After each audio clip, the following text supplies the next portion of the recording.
اعوذ باللہ من الشیطان الرجیم، بسم اللہ الرحمن الرحیم۔ قل رب اما ترینی ما یوعدون، اور تم یہ کہو کہ اے میرے رب، اگر تو مجھے وہ دکھا دے جس کا ان سے وعدہ کیا جا رہا ہے۔ رب فلا تجعلنی فی القوم الظالمین، تو مجھے پھر ظالموں کے گروہ میں شامل نہ فرمانا۔ یہ پچھلی آیت ہے، اس سے پہلے آج کا درس شروع ہو رہا ہے آیت نمبر 93 سے، سورہ نمبر 23 المومنون۔ عالم الغیب والشہادت فتعالی عما یشرکون، اور شرک کے تذکرے پیچھے سے چلے آ رہے تھے، اسے کنکلوڈ کر کے کہا تھا، اسے ختم کرتے ہوئے اس بیان کو، کہ غیب اور شہادت، وہ جو چھپا ہوا ہے نظروں سے، وہ اور جو نظر آتا ہے، اس سب کا جاننے والا، اور جن جن کو وہ اس کا شریک بناتے ہیں ان سب سے بہت بلند، بہت اوپر۔ اور اس کے بعد پھر اب فرمایا کہ یہ جہاں سے آج کا درس شروع ہو رہا ہے، کہ تم یہ دعا کرو کہ اے میرے رب، اگر تو مجھے وہ دکھا دے جس کا وعدہ کیا جا رہا ہے۔ اور وعدے سے مراد یہ جگہ جگہ قرآن شریف کے اندر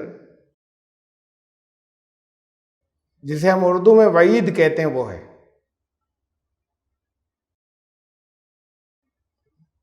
یعنی عذاب کا وعدہ، ان کی حرکتوں پر سزا دینے کا وعدہ۔ تو یہ خود اللہ نے فرمایا کہ تم یہ دعا کرو کہ اے میرے رب، اگر میری زندگی میں وہ آ جائے جو آپ نے وعدہ کیا ہے۔ اور وعدے کا مطلب یہ ہے کہ تمہاری تحریک، تمہارا مشن جس کے لیے تمہیں بلایا گیا ہے، اس کی کامیابی، اور ان لوگوں کو سزا جو اسے روکنا چاہتے ہیں اور جو اس کی مخالفت کر رہے ہیں۔ تو فرمایا کہ تم یہ دعا کرو کہ اے میرے رب، وہ اگر میری زندگی میں ہی آ جائے وہ وعدہ، میری نظروں کے سامنے ہی پورا ہونے لگے، کہ یہ نظام غالب ہو اور ان کو سزا ملنے لگے۔ تو ساتھ میں پھر اتنا ضرور کرنا، یہ کہا کہ یہ دعا کرنا کہ مجھے ظالموں میں سے نکال لینا، مجھے ان سے الگ کر لینا جنہوں نے زیادتیاں کی۔ یہ الفاظ بہت میننگ فل ہیں، معنی خیز ہیں، کہ اگر، اور بتائے ہوئے اللہ ہی کے ہیں کہ تم یہ دعا کرو، تو اس میں اب یہ پروبیبلٹی آ گئی، یہ امکانات آ گئے، سمبھاونا آ گئی کہ وہ جس کا وعدہ کیا گیا تھا وہ دکھائیں گے، ورنہ ضرورت ہی نہیں تھی پھر یہ کہنے کی کہ تم ایسے دعا کرو۔ اور آگے اسے اور واضح کیا ہے بات کو، مختلف اور جگہوں پر یہ مضمون جہاں پر قرآن میں آیا ہے، کئی اور جگہوں پر ہے، کہ اگر تو مجھے وہ کامیابی کا وہ منظر اور ان کی سزا کا حال دیکھنے تک زندہ رکھے تو مجھے ان میں سے نکال لینا۔ اور ہوا ایسا کہ جنگ بدر ہی میں وہ تو بات کو ہوئی، مکے کی فتح تو بات کو ہوئی، لیکن جنگ بدر ہی میں جو بڑے بڑے سردار تھے جتنے کفر کے، وہ سب کی گردنیں کٹی پڑی تھی، اور مکے میں صف ماتم بچھ گئی تھی۔ تو ایک حصہ تو یہی دنیا میں جو عذاب ان کے لیے بہت بڑا عذاب تھا، یہ صرف ان لوگوں کا مارا جانا نہیں، بلکہ جن کو وہ بالکل بے سہارا اور لٹا پٹا سمجھتے تھے، ان کے ہاتھوں ان سے کافی بڑی فوج کا ہارنا، اور جو بہت ذوم کے ساتھ میں گئی تھی، جسے ابو جہل لے کر گیا تھا، ابو سفیان نے کوشش کی اور کچھ اور لوگوں نے کافی کوشش کی سمجھانے کی کہ اب وہ قافلہ تھا ایک جا رہا تھا، وہ تو بچ کر آ گیا ہے، جس کے ڈر سے ہم یہ سمجھ رہے تھے کہ یہ مدینے کے مسلمان اس قافلے پہ حملہ کر دیں گے، تو وہ تو بچ کر آ گیا، تو ہمارا نقصان تو بچ گیا، اب کنفرنٹریشن نہ ہو اور اسے بچ جائیں۔ لیکن وہ ابو جہل نہیں مانا، اور اس نے بڑی جوشیلی تقریریں کی مکے میں اور سب کو ابھارا، اور ہوتا یہی ہے ہمیشہ کہ معاملے کو جو رفع دفع کرنے والے لوگ ہیں ان کی نہیں سنی جاتی، بھڑکانے والوں کے پیچھے پوری بھیڑ لگ جاتی ہے۔ تو آخر میں طے یہی ہوا کہ جنگ ہوگی، اور پھر وہ نکلے تیاری کے ساتھ میں، ان کی 3 گنی طاقت کے ساتھ میں نکلے، بڑے دعوے کے ساتھ میں نکلے تھے، اور ان کے سارے سردار وہاں مردہ پڑے تھے میدان میں۔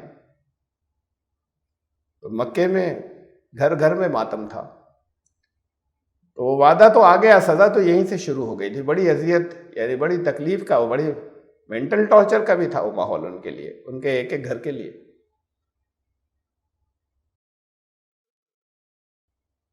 یہ مضمون جو ہے، یہ بات یہ دوسری اور جگہوں پر بھی آئی ہے، اس وعدے کو دکھا دینے والی بات، اور وہاں پر دوسری جگہوں پر جہاں اور آئی ہے وہاں ہے اس، یعنی بہت سی باتیں ہوں گی وعدے کی، اس میں سے کچھ اگر دکھا دے، کچھ چیزیں پوری ہو جائیں۔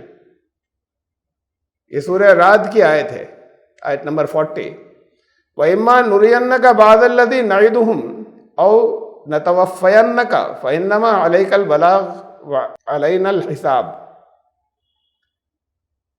اگر ہم تمہیں اس میں سے کچھ دکھا دیں، تمہاری زندگی میں پیش آ جائے جو وعدے کیے گئے ہیں، ان کی سزا کے، جو تمہاری تحریک کو روکنے والے، ان کی سزا کے جو وعدے کیے گئے ہیں، اب کچھ ان میں سے تمہاری زندگی میں پیش آ جائیں، اور نتوفینک، یا نہ ہو ایسا، اور اس سے پہلے ہی ہم تمہیں اٹھا لیں، وفات دے دیں، فَإِنَّمَا عَلَيْكَ الْبَلَاغُ وَعَلَيْنَا الْحِسَابُ، تو تمہارا کام تو صرف پہنچانا تھا نا، تمہارا کام تو ہو گیا، اس سے کیا فرق پڑتا ہے کہ تم نے دیکھا یا نہیں دیکھا کامیابی کو؟ حساب لینا ہمارا کام تھا، یہ ذمہ داری ہماری۔ بڑی فطری تمنا ہے کہ جس کے لیے کوشش کی، کوشش ہی نہیں کی، ساری زندگی کا جو مشن تھا، اپنا زندگی کا ایک ایک لمحہ اس کے اندر لگا دیا، تو وہ کامیابی کا منظر سامنے بھی آ جائے نظروں کے، یہ ایک بڑی فطری تمنا ہے۔ لیکن قرآن نے بڑے صاف لفظوں میں کہا اسے کہ یہ تو جذباتی بات ہے، ذرا سا بھی اس کا لحاظ نہیں کیا، بہت صاف لفظوں میں کہہ دیا کہ تمہارا کام یہ نہیں ہے کہ تم یہ سوچو کہ تمہاری زندگی میں وہ پیش آئے گا یا نہیں آئے گا، تمہارا کام تو جو ہے، جو دیا گیا ہے، جو ڈیوٹی دی گئی ہے، بس اسے کیے چلے جاؤ، تمہارا کام پہنچانا ہے، حساب لیا جائے گا، وہ ہمارا کام ہے، کب لیں گے یہ بتایا نہیں ہے، یہ ہمارا کام ہے، تمہیں کیوں بتائیں؟ ہو سکتا ہے تمہاری زندگی میں سے کچھ حصہ اس میں سے آئے، اور ہو سکتا ہے کہ اس سے پہلے ہی تمہیں اٹھا لیں، بہت صاف لفظوں میں کہہ دیا رسول سے بھی۔ لیکن اشارے ہیں پھر اور جگہوں پر بھی، اس کے علاوہ بھی اشارے ہیں۔ پہلے اتنی بات سمجھ لیں یہاں سے کہ یہاں پہ یہ لفظ آ گیا نا، بعض الذی نعدہم، یعنی بہت سے وعدے ہوں گے اور بہت سی وعیدیں ہوں گی جو اللہ کی طرف سے آئی ہوں گی، اور فیوچر کے لیے یقین دہانیاں ہوں گی، ان میں سے اگر ہم تمہیں کچھ دکھا دیں، یعنی تمہاری زندگی میں ہی پیش آ جائیں، ان میں سے کچھ کا مطلب بہت سے ہیں، ایک کی بات نہیں ہے۔ اب یہ خطاب، یہ ایڈریس پہلے نمبر پہ تو رسول اللہ صلی اللہ علیہ وسلم سے، آپ سے بھی تو ہے. جب آپ قرآن تلاوت کر رہے ہیں یا قرآن کے قاری سے بھی تو ہے، قرآن پڑھنے والے سے بھی تو ہے. یہاں کہیں تھوڑی اے محمد تھوڑی کہا گیا. اگر ہم تمہیں دکھا دیں اس میں سے کچھ جو وعدے کیے گئے اور چاہے نہ دکھائیں تو چاہے وہ تمہاری زندگی میں نہ ہو پورا، تمہارا کام تو دعوت دیے چلے جانا ہے، پہنچائے چلے جانا ہے. آپ کی زندگی سے متعلق کیا باتیں ہوں گی؟ وہ وہاں تو تھیں، کچھ دکھا دیے تھے ان کو، محمد صلی اللہ علیہ وسلم کو.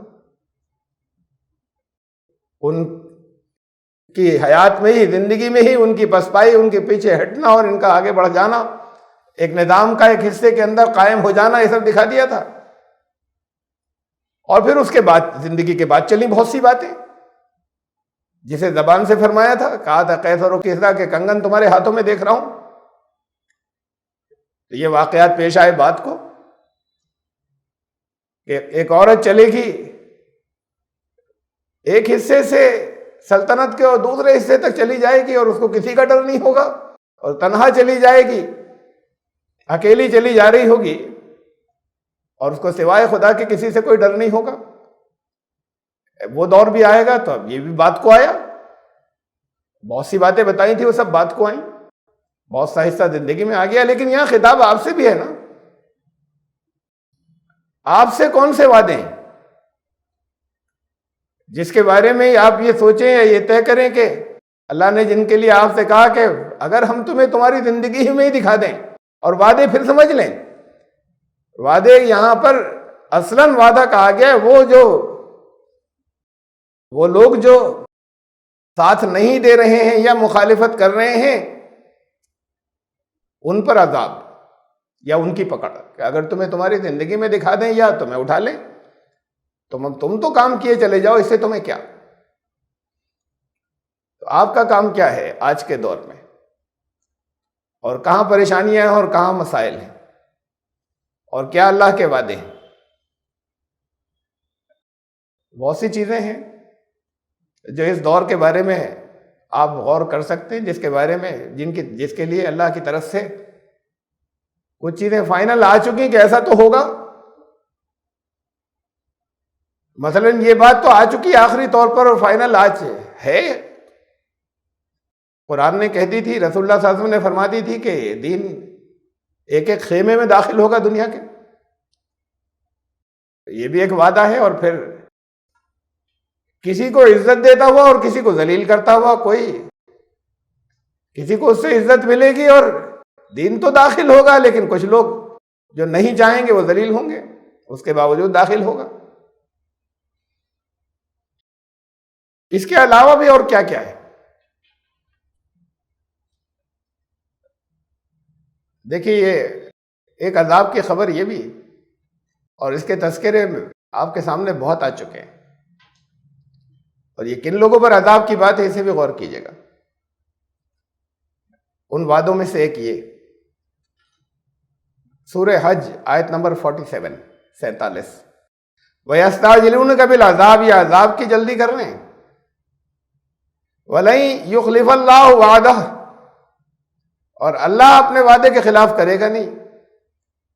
وَإِنَّ يَوْمًا عِندَ رَبِّكَ كَأَلْفِ سَنَةٍ مِّمَّا تَعُدُّونَ، لیکن تمہارے رب کے نزدیک ایک دن جو ہوتا ہے وہ تمہاری گنتی کے 1000 سال کی طرح ہوتا ہے. اب یہ مضمون بہت مرتبہ آپ لوگوں میں سے بہت سے لوگوں کے سامنے آ چکا ہے، بہت سی باتیں آ گئی ہوں گی ذہن میں. اس کے ساتھ کی اور دوسری آیات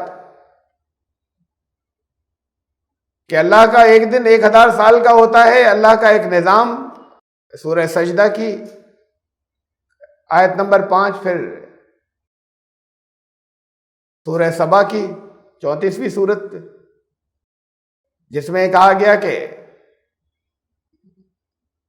اس کی تاخیر نہ ایک لمحے کی جلدی اور پہلے، نہ ایک لمحے بعد. ایک نظام آتا ہے 1000 سال کے لیے اور پھر وہ اٹھا لیا جاتا ہے، پھر دوسرا نظام آتا ہے. اور بہت مختصر میں یاد دلاتا چلوں اس تو اپنے آپ میں ایک لمبا موضوع، 1.5 گھنٹے کا کم از کم.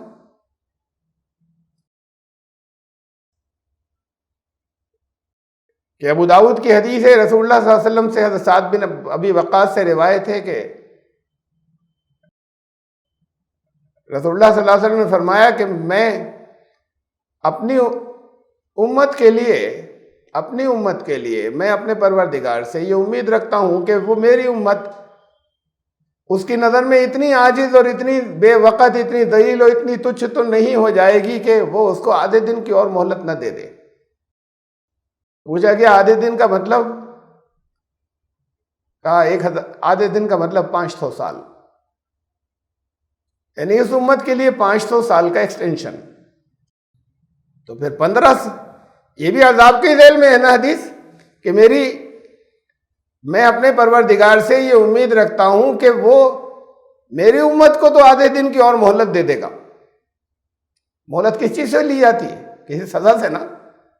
اور یہ بھی وضاحت ہو گئی کہ آدھے دن کا مطلب 500 سال۔ بھائی قرآن کی آیات کے اندر جو ہے کہ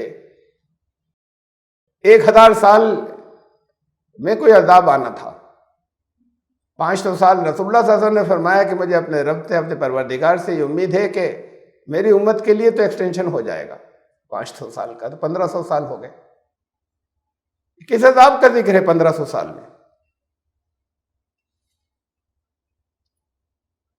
1500 سال پہلے 1000 سال کی بات بھی سمجھیے۔ میرے پاس سوال آئے کہ وہ آیات جو آپ رکھتے ہیں اس پورے موضوع کے اندر تبدیلی قوم کی 1500 سال، رسول اللہ صلی اللہ علیہ وسلم سے 1500 سال کے بعد ایک قوم تبدیل ہوگی اور پچھلا حصہ معزول ہو جائے گا، امامت چلی جائے گی ان کے ہاتھوں سے، اس لیے کہ وہ امت کی حیثیت سے اپنی ذمہ داری پوری نہیں کر رہے ہوں گے، نمازیں چاہے پڑھتے ہوں۔ امت کی ذمہ داری تو تھی دنیا کے انسانوں کے لیے نکلنا، اسے چھوڑ بیٹھے ہوں گے، تو پھر اللہ دوسروں کو لائے گا، اور وہ 1000 اور 500 سال کے ایکسٹینشن کے بعد، یعنی یہ ایک سزا کی کیفیت، یہ خوشی کی بات نہیں ہے عام مسلمانوں کے لیے یا مسلمانوں کی اکثریت کے لیے کہ قوم آئے گی تو بڑی خوشی ہوتی ہے نا۔ تمہارے لیے سزا کی خبر ہے قوم کا آنا۔ اسے بھی عذاب سے بھی تعبیر کیا کہ جلدی عذاب کی اجلت مچاتے ہیں، اور رسول اللہ صلی اللہ علیہ وسلم نے فرمایا مہلت 500 سال اور، تو یہ بھی اسے بھی عذاب سے ہی تعبیر کیا۔ ایک قوم کا آنا اسلام کے اندر عذاب کیسے ہوا؟ یہ خوشی کی بات محسوس ہوتی ہے۔ میں کرتا ہوں اس پہلو کے اوپر بات، لیکن میرے پاس سوال آیا ہے، وہ آیات تو یہاں میں نے نہیں رکھی کہ موضوع لمبا ہو جائے گا۔ سورہ سبا کی آیت کے اندر سوال یہ آیا کہ آپ تو کہتے ہیں، یہ اس آیت کو پیش کرتے ہیں کہ اللہ نے فرمایا کہ 1000 سال سے نہ ایک دن کم، نہ ایک لمحہ کم، نہ ایک لمحہ زیادہ، قرآن تو یہ کہہ رہا ہے، تو پھر کوئی حدیث آپ کیوں پیش کر دیتے ہیں جو قرآن کے خلاف ہے؟ تو آپ خود کہتے ہیں کسی حدیث کو نہیں مانا جائے گا، جو قرآن کے خلاف ہو اس کو نہیں مانا جائے گا۔ یہ تو آپ قرآن کی بات کو منسوخ کر رہے ہیں حدیث سے، کہ رسول اللہ صلی اللہ علیہ وسلم یہ کہہ رہے ہیں 500 سال کا ایکسٹینشن، قرآن کہہ رہا ہے 1000 سال سے نہ ایک لمحہ کم، نہ 1000 سال زیادہ۔ تو پھر یہ 500 سال والی حدیث کیسے رکھی جا سکتی ہے جب اس کے ساتھ میں جوڑ کر جب قرآن کہہ رہا ہے اس سے نہ ایک لمحہ کم نہ زیادہ؟ دونوں باتیں صحیح ہیں، تو 1000 سال والی بات بھی درست ہے اپنے جگہ، اور یہ ایکسٹینشن والی بات بھی درست ہے، مخالف نہیں ہے ایک دوسرے کے۔ وہ جسے پچھلے حصے کی تباہی کہتے ہیں، اولین کی امت کے پچھلے حصے کی، وہ 1000 سال سے شروع ہو گئی، ٹوٹل جسے معزولی کہتے ہیں وہ نہیں ہوئی، اس کے لیے 500 سال کا ایکسٹینشن ہو گیا، لیکن وہ 1000 سال پیک ایک ہی 1000 سال تک رہا۔ کہ یہ رسول اللہ صلی اللہ علیہ وسلم کی پیدائش مختلف روایات کے مطابق سن 570 اور 571 کہتے ہیں، میرے نزدیک میں نے جو حساب لگایا وہ 12 اپریل 572 ہے۔ سی ای کا مطلب کرسچن ایرا، یہی جسے اے ڈی کہتے ہیں، یہ اے ڈی جس کے ساتھ لکھتے ہیں، یعنی یہ عیسوی سال سی ای، کرنٹ ایرا موجودہ جو گننے کا زمانہ چل رہا ہے اس کے لیے CE بھی لکھتے ہیں. تو ڈفرینٹ ڈیٹس ہیں تھوڑے تھوڑے سے فرق کے ساتھ میں. زیادہ تر ہسٹورینز نے سن 570 عیسوی کہا ہے, کچھ نے 571 عیسوی کہا ہے, اور کچھ کیلکولیشن میں نے کی تھی بیک بہت ڈیٹیل کے ساتھ میں, وہ میرے حساب سے 572 آتا ہے. بہرحال یہ رینج لے لی ہے میں نے, 570 سے 572 عیسوی یہ ہے پیدائش. یہاں سے 1000 سال, 1000 سال میں یہاں سے یہ پیک تھا جو 1000 سال پر آیا تھا. یہ سلطنت خلافت عثمانیہ, اس کا اس وقت خلیفہ تھا. یہ 1000 سال بعد کی جو بات ہے, 1540 ہوتے ہیں عیسوی. 1000 سال کا مطلب لیونر 1000, چاند کے 1000 سال. اس میں 570 میں 1000 مت جوڑیے گا, 1570 وہ تو یہ عیسوی سال ہے. 1000 لیونر ایئر ہوتے ہیں 970 عیسوی سال کے برابر. اس میں 970 جوڑ سکتے ہیں آپ, 970 تب 1000 سال ہوں گے. 1000 سال کے بعد یہ سن بنتا ہے, اور یہ 946 ہجری ہے نا. آپ ذہن میں یہ نہیں آئے کہ یہ تو 1000 تو نہیں ہے, نیچے ہجری بھی لکھا ہوا ہے, 946 یا 48. تو ہجرت کہاں سے شروع ہوئی؟ رسول اللہ صلی اللہ علیہ وسلم کی پیدائش سے تھوڑی شروع ہوئی. 53 سال پہلے پیدا ہوئے تھے نا ہجرت سے, 53 ایئرس. تو پیدائش سے آپ جوڑیں گے تو 53 اس میں اور جوڑ دیں تو 1000 سال ہو جائیں گے. یہ نیچے جو 946 ہجری لکھا ہوا ہے. اس وقت خلافت عثمانیہ کا جو خلیفہ تھا, پہلے بنی امیہ کا دور چلا جو خلافت کہلاتی ہے یا حکومت. اس کے بعد یہ ایک ڈائنسٹی تھی, ایک خاندان تھا, بنی امیہ ختم ہو گیا, بنو عباس کا دور چلا. عباسائڈ کیلیفٹ, خلافت عباسی خلفاء کی خاندان تھا ایک, پھر وہ ختم ہو گیا اور یہ آگے آئے. یہ ٹرکی والے تھے, ترک سلطنت عثمانیہ. یہ خلافت چلی, نام کی خلافت بچی نہیں تھی وہ, لیکن نام کا خلیفہ تھا بس. وہ ترکی میں تھا مصطفیٰ کمال پاشا تک, 20th سینچری تک. اور پھر مصطفیٰ کمال پاشا نے اعلان کر کے اسے ختم کر دیا کہ اب ختم عاش تھے. نام کا کہلاتا تھا خلیفہ. پیک جو اس کا آیا تھا وہ تھا, وہ دور تھا سلیمان اول, سلطان سلیمان اول. یہ سلطان سلیمان دا میگنیفیشنٹ بھی کہلاتا ہے. بہت لمبا علاقہ تھا جہاں پر ان کی سلطنت پھیلی ہوئی تھی, اور یہ تھا عروج یا یہ تھا پیک. اور وہ جو ذوالقرنین کے بارے میں جو سائرس دی گریٹ کہلاتا ہے, اس کا سورہ کہف میں اس کا بیان گزر چکا کہ بعض لوگ اسے مانتے ہیں کہ وہ سائرس تھا یا سائرس دی گریٹ. اس کے بعد شاید دنیا میں آج تک تاریخ میں سب سے بڑی سلطنت اسی کی ہوئی. وہ تو رسول اللہ صلی اللہ علیہ وسلم سے بہت پہلے کی بات ہے. تو دنیا کے جو سب سے بڑے آج تک رولرز گزرے ہیں ان میں سے تھا یہ سلیمان اول. اور اس کا زوال, حالانکہ سلطنت اس کے بعد بھی بڑھی, اس سال کے 1566 میں اس کا انتقال ہوا, اس وقت تک بڑی سلطنت آگے. اور یہ میں نے 1540 پکڑا ہے, لیکن اس کے ڈاؤن فال کی بنیادیں یہاں سے پڑنی شروع ہو گئیں. آگے جا کے جو ڈاؤن فال ہوا, ایک پولینڈ کی, اس وقت پولینڈ تھا, پولینڈ کافی بڑا ملک تھا. پولینڈ کی آج کا یوکرین ہے, وہ اس میں سے نکل گیا. وہاں کی ایک لڑکی اریسٹ ہو کر یا غلام بن کر آئی تھی کہیں بکنے, اور وہ بیچی گئی, پھر شاہ کے حرم میں آ گئی. اور ان کو بہت زیادہ پسند آئی, اور ان کا کافی عرصے تو ایسے ہی ہوا کہ وہ کنیز کے طور پر رہی, اور اس کے بعد پھر اس سے انہوں نے نکاح کر لیا سلطان سلیمان اول نے. بس وہ بنیادیں وہاں سے پڑ گئی ڈاؤن فال کی. یہ ایک پولینڈ کی تھی، ایک عیسائی پادری کی لڑکی تھی، بہت خوبصورت تھی. حرم اس کا وہاں کا نام رکھا گیا، ٹرکی نیم. اس کا اپنا نام تو الگ تھا، الیگزینڈرا تھا نام اس کا. یہ حرم جو ہے یہ فارسی کے خرم کی طرح ہے، جو ترکی زبان کا حرم ہے.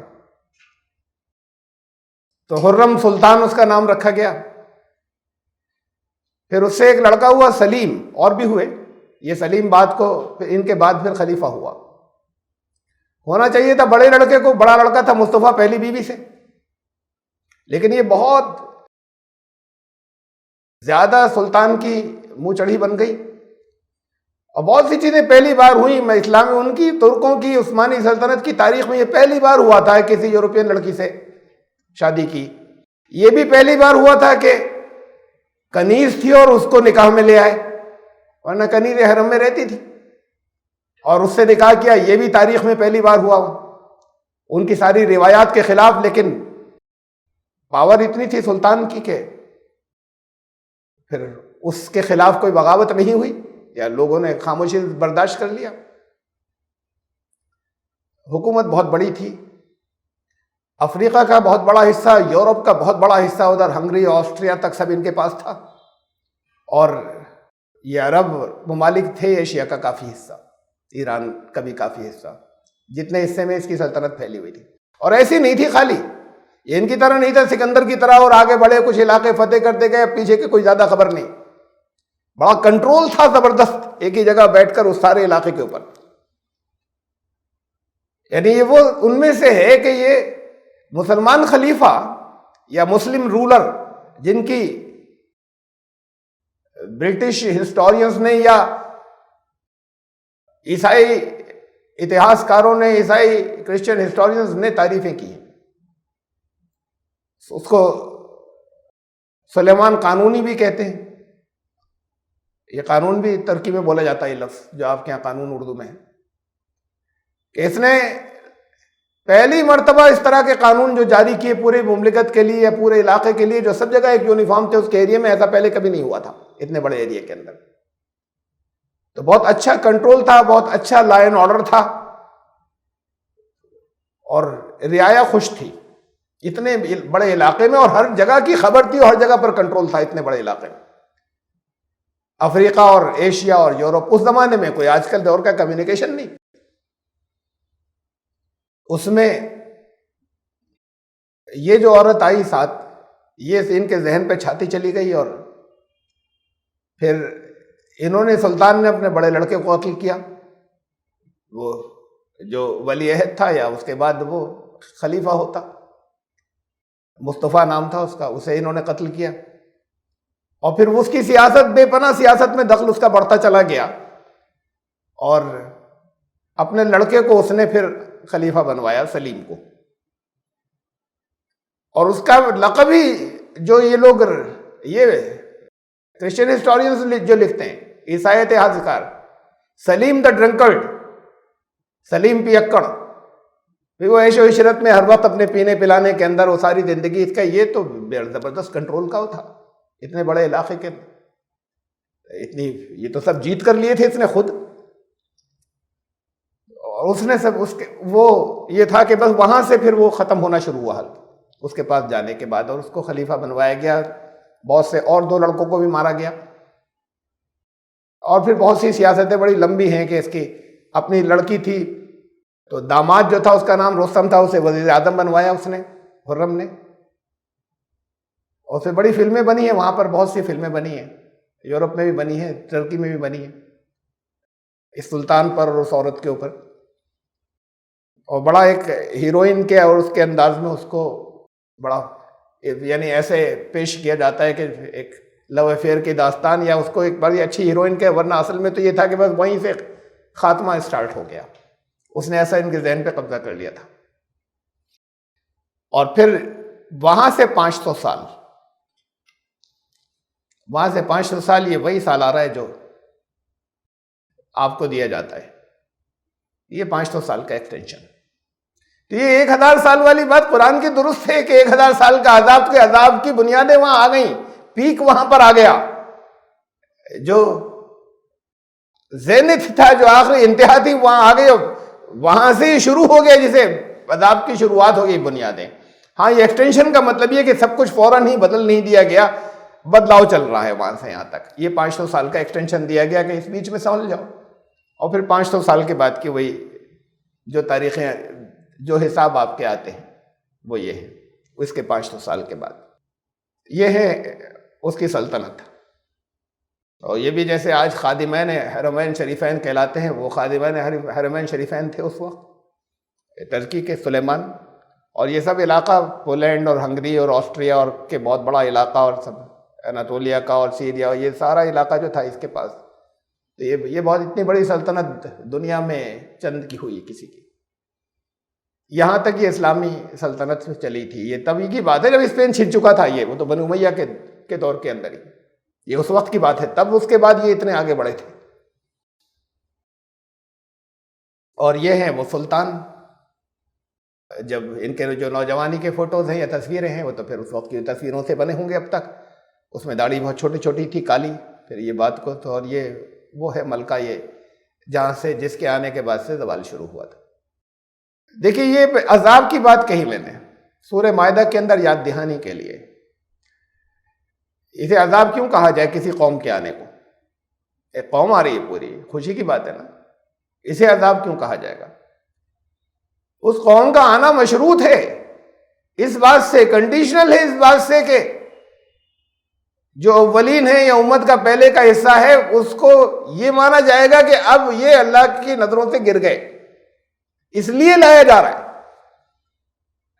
یہ سورہ مائدہ کی آیت ہے، یا ایھا الذین آمنوا من یرتد منکم عن دینہ، کہ تم دین کا مطلب یہ نہیں ہے کہ وہ مرتد ہو گئے، یہ ترجمہ یہ سمجھے، مطلب مقصد یہ سمجھے، وہ جو نظام ہے جس کے لیے دین، وہ نظام جس کے لیے تمہیں لایا گیا تھا، اس امت کو برپا کیا گیا تھا، اس سے تم ہٹے تو پھر اللہ لائے گا، تو اس کے آگے وہ ہے چارج شیٹ ہے کہ کیا کیا چیزیں تمہارے اندر سے ختم ہو جائیں گی، اور ان میں ہوں گی۔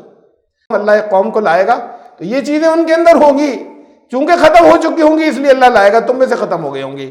پہلی چیز محبت، اللہ سے محبت۔ نمازیں چاہے بہت ہوتی ہوں، مسجد، یہ محبت اور چیز ہوتی ہے۔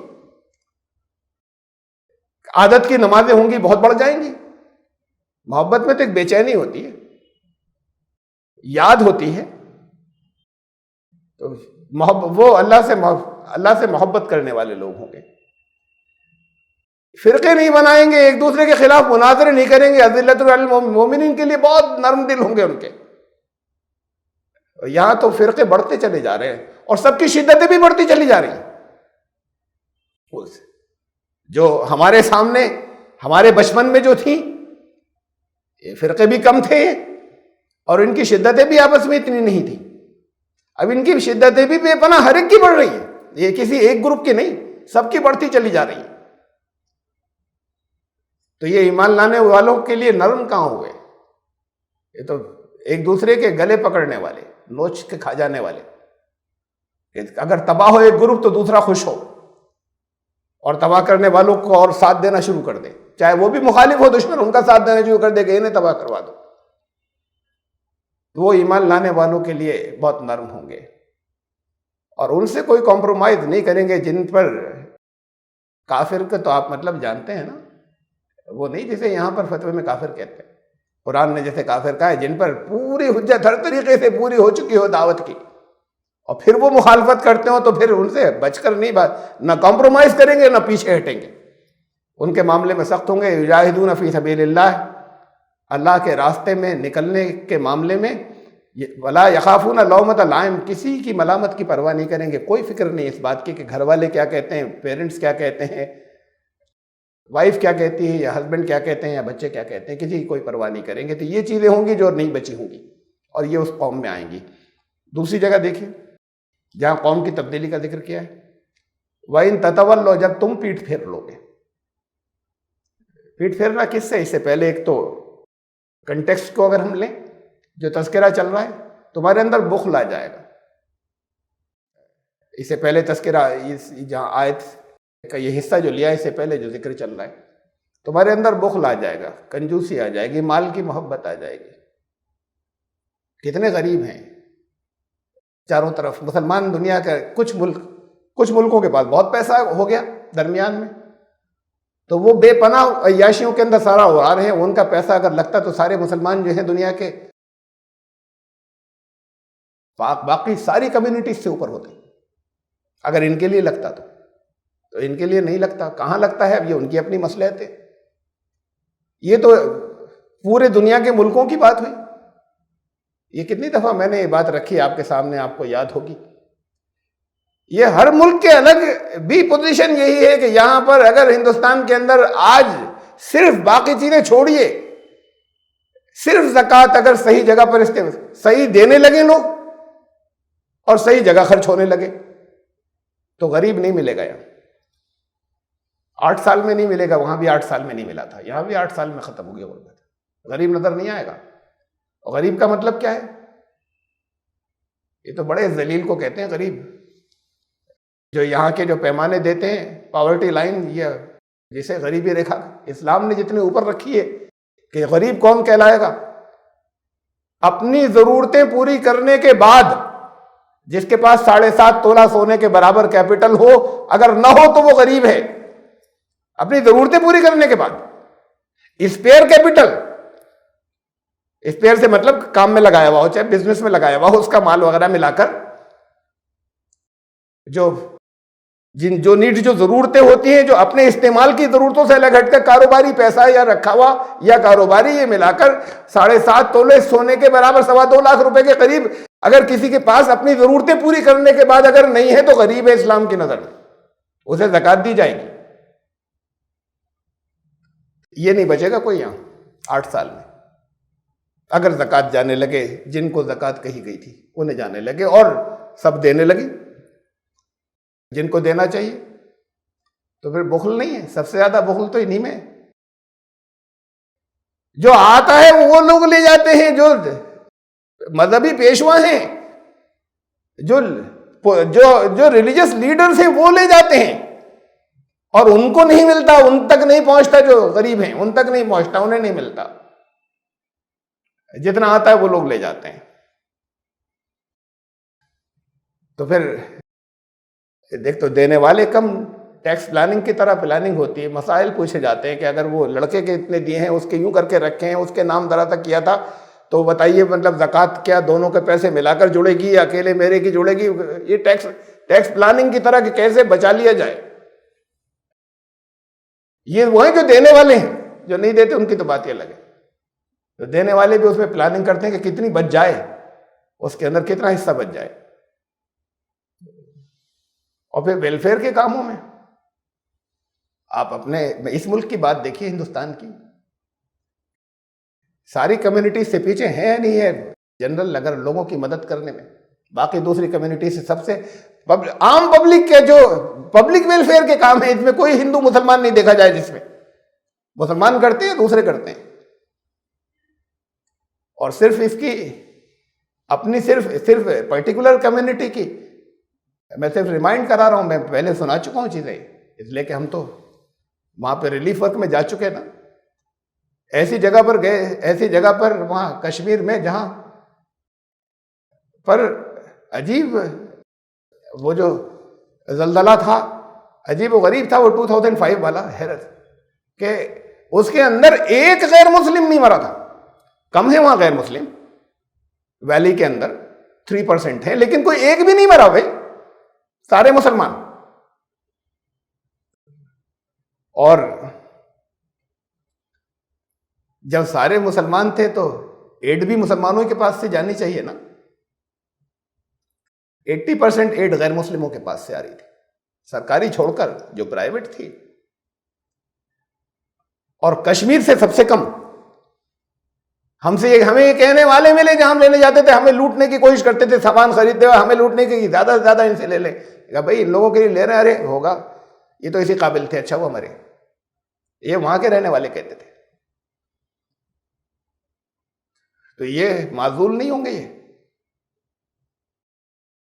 یہ بخل والے لوگ نہیں ہیں.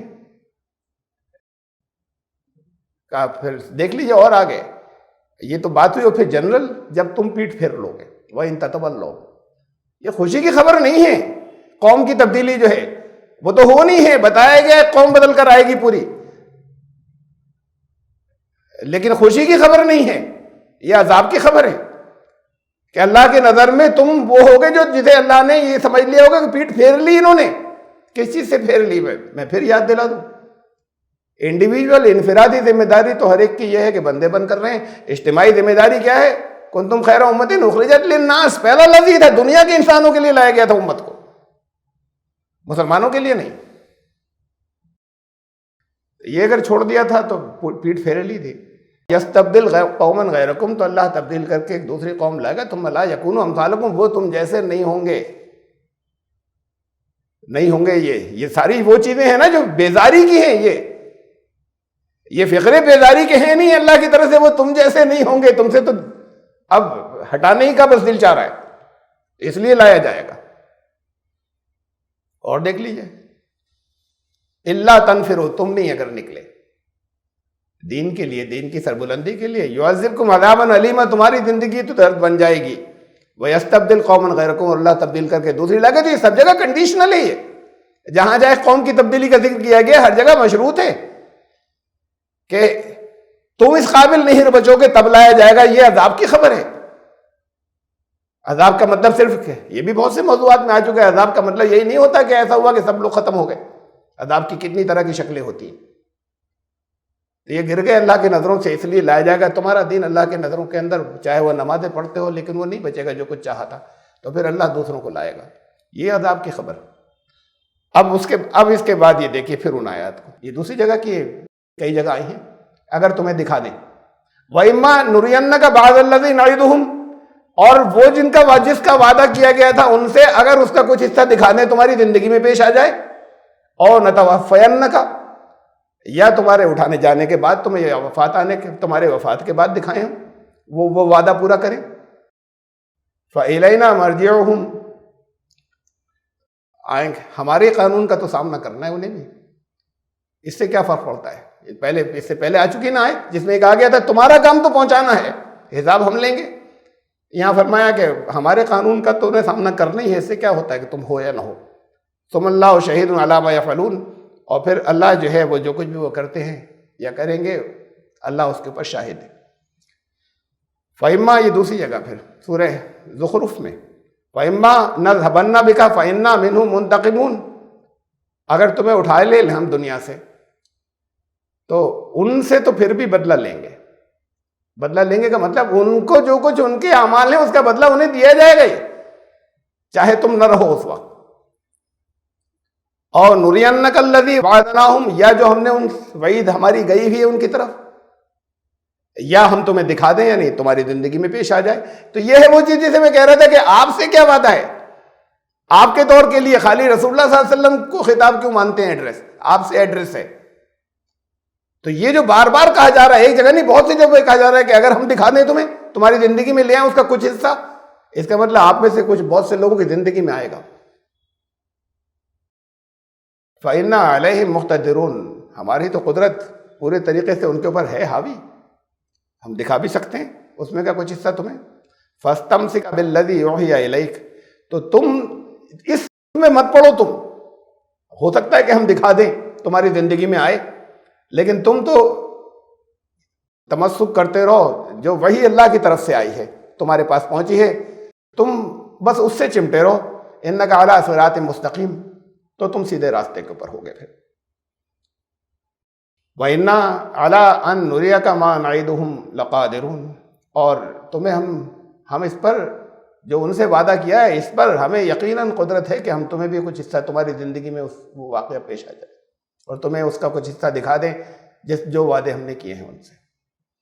تو یہ تو آپ کے سامنے تو سال موجود ہے، بہت سی اور کیلکولیشنز موجود ہیں، آپ میں سے بہت سے لوگوں کی زندگی میں آ سکتا ہے.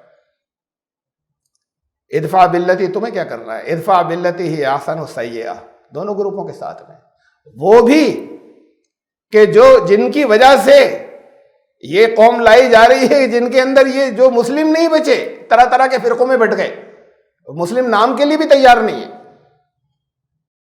اور جن کے اوپر یہ چارجز جو پیچھے آئے تھے کہ سارے چسپاں ہوتے ہیں، وہ اگر تمہاری مخالفت کرتے ہیں تو ان کے معاملے میں بھی، اور یہ لوگ جن کو دین کی دعوت دیتے ہو اور ساری حجت پوری ہو جائے اس کے بعد تمہاری مخالفت کرتے ہو تو ان کے معاملے میں دونوں کے لیے کہا ادفع باللتی احسن السیئۃ، تمہارا کام یہ ہے کہ برائی کا جواب بھلائی سے دینا، اور یہ تو عام ترجمہ ہے۔ احسن کہتے ہیں اسے جس کے اندر حسن ہو، جو بیلنسڈ ہو، جو پروپورشنیٹ ہو، جو متوازن ہو۔ تمہاری بات جو ہے وہ کسی جگہ بھی توازن سے ہٹنی نہیں چاہیے، اس سے تم برائی کو دور کرو گے، یہ کام یہ ہے کرتے رہے، یہ جھگڑے نہیں ہوں گے، آپ کے کلیش نہیں ہوں گے، آپ کے ٹکراؤ نہیں ہوں گے، آپ ان مناظروں میں نہیں پڑیں گے۔ اور ان کے معاملے میں بھی یہ کہ اگر ان کی طرف سے برائی تو جواب بھلائی سے دیتے چلے جاؤ، نحن اعلم بما یصفون، وہ جو کچھ کہتے ہیں تم کہتے رہیں گے، ہم خوب جانتے ہیں، لیکن تمہارا کام ہے برائی کو بھلائی سے دفع کرنا۔ وقل رب اعوذ بک من همزات الشیاطین، یہ دعا کرنا کہ شیطان کی اکساہٹوں سے اے میرے رب میں آپ کی پناہ چاہتا ہوں۔ یہ اکساہٹیں کیا ہوں گی؟ خاص طور سے یہ همزات کہتے بھی اسے، کہتے ہیں یہ ذرا ایسے مطلب پھوٹ ڈالنے کے لیے اکسانا، تو یہ پھوٹ ڈالنے کے لیے اکسانا کہ میں بڑا ایسے شیاطین جو تمہیں تمہارے مشن سے روکنا چاہیں پھوٹ ڈالنے کے لیے، دعا کرتے رہو، اور یہ بھی دعا کرتے رہو اعوذ بک رب ان یحضرون، کہ ہمارے آس پاس موجود ہوں، ہم اس سے بھی پناہ چاہتے ہیں، ہم سے دور ہی ہوں، چاہے وہ شیاطین انسانوں میں سے ہوں چاہے جنوں میں سے۔ حتیٰ اذا جاء احدهم الموت قال رب ارجعون، یہاں تک کہ اگر کسی کو ان میں سے کوئی موت بھی آ جائے، یہ ان کی بات ہو رہی ہے، ان کافروں کی یا ان لوگوں کی جو مخالفین ہیں، تو پھر اس وقت اللہ سے آپ بات کو یہ کہیں گے تم تو بھلائی سے جواب دیتے جانا، لیکن وہ پھر تمنا کریں گے اور پھر حسرت ہوگی انہیں اپنے موت کے وقت کہ کاش واپس بھیج دیا جاتا، ہم نے ایسا نہ کیا جاتا۔ ہم نے فرمایا نہیں، لعلی اعمل صالحا فیما ترکت، کلا، تاکہ جسے میں چھوڑ آیا ہوں اب میں کر لوں وہ کام، ہرگز نہیں، واپسی نہیں ہوگی، کسی حالت میں نہیں ہوگی۔ انہا کلمۃ ہوا قائلھا، یہ صرف زبان سے کہنے کی باتیں ہیں، یہ اس سے زیادہ کچھ نہیں۔ ومن ورائہم برزخ الی یوم یبعثون، اور اب اٹھائے جانے کے دن تک ایک برزخ ہے درمیان میں، یہ جا چکے نا، اب ایک برزخ بیچ میں حائل ہو گئی۔ برزخ کہتے ہیں آڑ یا پردے کو۔ اب یہاں سے کچھ برزخ کے بارے میں جو کچھ میں بتانا چاہتا ہوں وہ ختم نہیں ہوگا، ابھی میں کچھ ابھی حصہ ہے، اور اگلی مرتبہ کا شاید پورا حصہ اسی میں جائے گا۔ برزخ کسے کہتے ہیں؟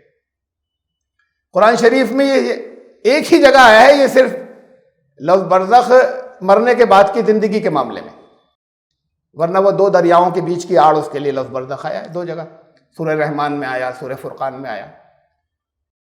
یہ صرف ایک جگہ لفظ آیا ہے کہ وہ لوگ جو ایسے اعمال میں گزر گئے، چاہے وہ نام کے مسلمانوں میں سے ہوں اور چاہے وہ ان میں سے ہوں جو ہمیشہ اسلام کی مخالفت کرنے والے کافر ان میں سے ہوں، وہ حسرت کریں گے کاش ہمیں لوٹا دیا جائے گا۔ نہیں، اب تو ایک برزخ آ گئی، ایک آڑ آ گئی، اس دن تک جس دن اٹھایا جائے گا اس دن تک۔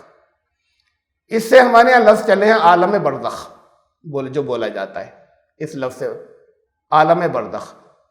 اب عالم کا مطلب یہ مانا جاتا ہے یا سمجھا جاتا ہے کہ کوئی جگہ ہے، عالم برزخ کوئی، وہاں پر رہیں گے قیامت سے پہلے تک، مرنے کے بعد۔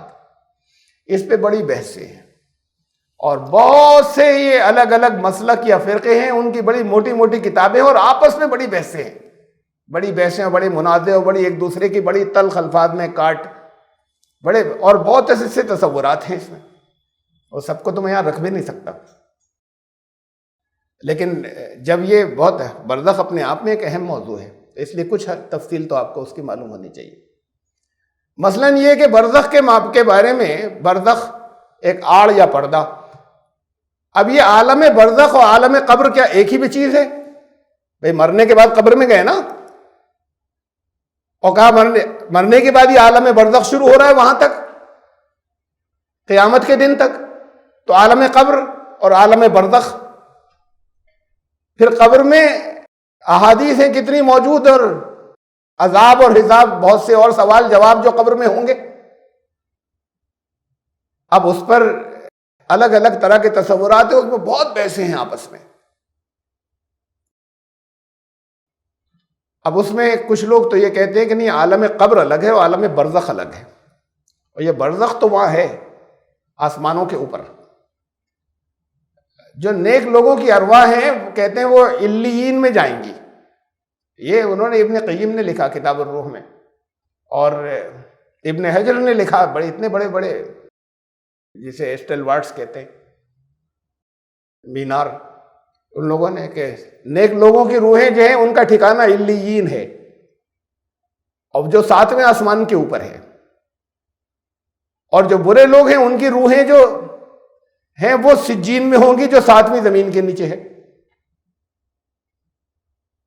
قرآن کہتا ہے کلا ان کتاب الابرار لفی علیین. سنو، جو نیک لوگ ہیں ان کا جو ریکارڈ ہے وہ علیین میں ہوگا. ریکارڈ پھر ایک بار اسے واضح کیا سمجھے علیین کیا؟ کتاب مرقوم، ریکارڈ ہے رقم کی یعنی لکھی ہوئی، جہاں سب چیز ریکارڈ ہو رہی ہیں، چیزیں ان کے اعمال ریکارڈ ہو رہے ہیں، وہ جو ہے وہ علیین ہے، جہاں اچھے لوگوں کے ریکارڈ ہوں گے. یہ کہہ رہے ہیں کہ وہ علیین ان کا ٹھکانہ ہے. اتنے بڑے بڑے جو علم والے ہیں کہ یہ نیک لوگوں کی روحیں وہاں پر رہیں گی. قرآن کہہ رہا ہے یہ تو ریکارڈ کی، وہ جو ریکارڈ کے دفتر یا وہ چیزیں، وہ نیک لوگوں کا ریکارڈ علیین میں ہوگا. ان کتاب الفجار لفی سجین، اور برے لوگوں کا سجین میں ہوگا. پھر پوچھا کہ تو کیا سمجھے سجین کیا؟ تو یہ جو یہ وہاں ریکارڈ، یہ تو ریکارڈ کی بات کہی تھی، یہ کوئی رہنے کی جگہ نہیں ہے. کہا وہ 7ویں آسمان کے اوپر علیین ہے، وہاں نیک لوگوں کی روحیں رہیں گی. اچھا، تو وہ تو ہے برزخ. اور یہ عالم قبر یہاں پر اس قبر میں سزا ہوگی. اب کیسے سزا ہوگی؟ اس میں الگ الگ گروپ ہے نا. میں سے اپنی طرف سے میں نہیں کہہ رہا، میں مختلف لوگوں کی جرح بتا رہا ہوں آپ کو. اب وہ دوسرے گروپ ہے، وہ کہتے ہیں جرح ہوگی. فرعون کی لاش تو یہاں رکھی بھی ہے قاہرہ کے میوزیم میں، فرعون کی لاش. اب اس کو تو عذاب قبر ہو ہی نہیں رہا، اور عذاب قبر تو خالی پھر مسلمانوں کے لیے ہو جائے گا، اور عیسائیوں کے لیے ان کی قبریں ہوتی ہیں. ہندوؤں کو تو ہوگا ہی نہیں بالکل، اس لیے کہ قبریں نہیں ہوتی. کہ کسی کو جانور نے کھا لیا، کوئی ڈوب گیا، وہ کیسے ہوگا عذاب قبر؟ ایسے کیسے ہوگا؟ تو اب کہ نہیں، عذاب قبر جو ہے وہ اسی قبر تو یہ کہتے ہیں اچھا نہیں. اب اس میں سے ایک گروپ کہتا ہے کہ ہاں عذاب قبر حدیثوں میں ہے یا اس میں ہے، وہ تو برحق ہے، وہ صحیح ہے، ہوگا. اس بیچ میں بھی ان لوگوں کو جو برے ہیں اس بیچ میں بھی ہوگا. لیکن وہ قبر اسے نہیں کہا گیا ہے. قبر و برزخ ایک ہی چیز ہے، اس کو نہیں کہا گیا ہے. جو قبریں یہاں بنائی جاتی ہیں جا کے دفن کر دیتے ہیں، اس پہ بعض لوگوں کی بحث ہے، نہیں بالکل اسی کو کہا گیا ہے. اس کے علاوہ دوسروں کی آپس میں بہت بحث ہے ان کا، نہیں اس کو نہیں کہا گیا ہے. کچھ لوگ سرے سے مانتے ہی نہیں برزخ کو، کہتے ہیں کہ قرآن کی بہت سی آیتوں سے ثابت ہے، ایک دو سے تھوڑی، کہ مرنے کے فوراً بعد جنت اور جہنم شروع ہو جاتی ہے. ایک دو سے نہیں، بہت. میں رکھوں گا وہ آیتیں آپ کو، آج وقت نہیں ہے. کہ قرآن کی بہت سے آیتوں سے ثابت ہے کہ یہ برزخ درمیان میں کچھ نہیں، یہ تو اسی وقت سے شروع ہو جاتا ہے سب کچھ. جنت و جہنم وہیں سے اسٹارٹ ہو جاتی ہے. پھر اس میں گروہ تو نہیں کہنا چاہیے، لیکن ایک ماڈرن یا ریشنلسٹ ایک مفسر ہیں، انہوں نے تو بالکل ایک الگ بات کہی ہے کہ زندگی تو ایک مسلسل سفر ہے. یہ جو اس کے بعد بھی جاری رہے گا، اس دنیا کے بعد بھی جاری رہے گا. اس میں ارتقاء ایوولوشن یا وکاس ہی وکاس ہے. اس میں ٹھہر جائے جو اپنی جگہ، آگے جا کے بہت وکاس ہے. جو ٹھہر جائے گا بس اسی کو جہنم کہتے ہیں، اور جس کا وکاس ہوتا چلا جائے گا اسے جنت کہتے ہیں. اور یہ برزخ پھر یہ کچھ نہیں ہے بیچ میں، برزخ آیات ہے قرآن شریف کی جس میں اور آگے میں اس برزخ کا یعنی ثابت ہوتا ہے. اس کے بارے میں وہ کیا کہتے ہیں اسے بھی میں بتاؤں گا آپ کو، جس کی آج گنجائش نہیں ہے. پھر ایک اور ہمارے ایک ابھی جدید مفسر، کافی شہرت ہے ان کی بھی، ابھی حیات ہے اس دور کے. انہوں نے کہا کہ چونکہ قرآن میں آیتیں ایسی نظر آ رہی ہیں جس میں محسوس ہو رہا ہے کہ اسے مرنے کے فوراً بعد ہی جنت شروع ہو گئی یا جہنم شروع ہو گئی. فرشتے جان نکال رہے ہیں، کہہ رہے ہیں تم جاؤ جنت میں، جان نکال رہے ہیں، کہہ رہے ہیں جاؤ جہنم میں۔ اب تو جب قرآن شریف کے اندر یہ آیتیں ہیں تو وہ اسے بھی دیکھ رہے ہیں اور یہ بھی دیکھ رہے ہیں کہ نہیں یہ برزخ کی بات بھی آ رہی ہے، اور وہ آیتیں بھی ہیں جو اسے ثابت کر رہی ہیں کہ اس درمیان تک یہ ایک بیچ کا پارٹ ہے حساب کتاب سے پہلے کا۔ تو انہوں نے کہا کہ اصل میں دونوں باتیں ہیں، کچھ لوگ تو ڈائریکٹ گئے جنت میں، کچھ لوگ ڈائریکٹ جیسے فرعون وہ ڈائریکٹ گیا جہنم میں، اور بیچ کا کچھ حصہ ہے جن کا حساب کتاب ہوگا، ان کے لیے برزخ ہے۔ ان لوگوں کے، نہ فرعونی لوگوں کے لیے برزخ ہے اور نہ ان کے لیے برزخ ہے، جو شہید یا بہت سے نیک لوگ ہیں نہ ان کے لیے ہے، یہ کہ یہ بیچ کا درمیان کا حصہ ان کے لیے نہیں، یہ ایک کچھ جنت میں داخل ہو چکے، کچھ جہنم میں جا چکے، اور وہ جو قیامت قائم ہوگی وہ باقی لوگوں کے لیے ہے۔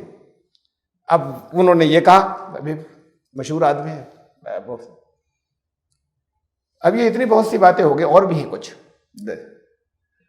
ان کن کیا کیا بنیادیں، کس کی کیا کیا دلیلیں، ان میں سے ایک ایک لاؤں گا میں آپ کے سامنے، اور کیوں مطلب اتنے بڑے بڑے لوگ ہیں انہوں نے ایسا کہا، لیکن کیوں وہ غلط ہیں میں اسے بھی رکھوں گا سامنے، اور حقیقت کیا ہے اور برزخ کسے کہتے ہیں۔ تو اگلی مرتبہ اگلا درس پورا اسی پر جائے گا، یعنی اس آیت نمبر 100 کا یوں سمجھ لیجئے یہ پارٹ خالی، میں ورائہم برزخ، اٹھائے جانے کے دن تک ایک آڑ ہے، یعنی مرنے کے بعد ایک نیا جیون شروع ہو رہا ہے، وہ ہے عالم برزخ، اور پھر وہاں سے پھر اب قیامت کے دن سب کو اکٹھا کیا جائے گا، عالم برزخ ختم، اب یہاں سے پھر ایک دوسرا نظام یا دوسرا سسٹم شروع ہوا، ان کے اچھے برے عمل کی جزا سزا حساب اس میں سب اکٹھا کیے جائیں گے، یہ بیچ کا پارٹ کہلاتا ہے برزخ، جسے بعض لوگ قبر کہہ رہے ہیں یا عالم قبر کی، وہ سچ مچ قبر کے اندر ہے یا کہیں اور ہے، برزخ ہے یا نہیں ہے، یہ ان لوگوں کے اختلافات جو آپس میں ہیں اور جس میں بہت چلا ہے اختلاف، تو اس کی کیا نوعیت ہے، تو اس پر انشاءاللہ پھر تفصیلی گفتگو جو ہے پھر وہ اگلی مرتبہ اگر زندگی رہی اگلے جمعے کو۔ تو یہاں پر چونکہ اس کی بیک گراؤنڈ میں کچھ باتیں میں نے کہہ دی ہیں ابھی، انہیں ذہن میں رکھیے گا ایک ہفتے، اور اگلی مرتبہ آپ اٹینڈ ضرور کریں اگر اس میں موضوع میں دلچسپی ہو، ثبوتوں کے ساتھ میں کہ کیا چیزیں ثابت ہو رہی ہیں، تو اس کو ذرا سا یاد رکھیے گا۔ رمضان میں تو ویسی اسٹرینتھ بڑھ جانے کے بجائے کم ہو جاتی، اگلی مرتبہ، اور اس کو بھی ذہن کے اندر رکھیے گا، یاد رہے آپ کو، تو انشاءاللہ پھر آئندہ اس موضوع کو یہاں سے اس سے آگے چلیں گے لے کر۔ سبحان ربک رب العزت عما یصفون۔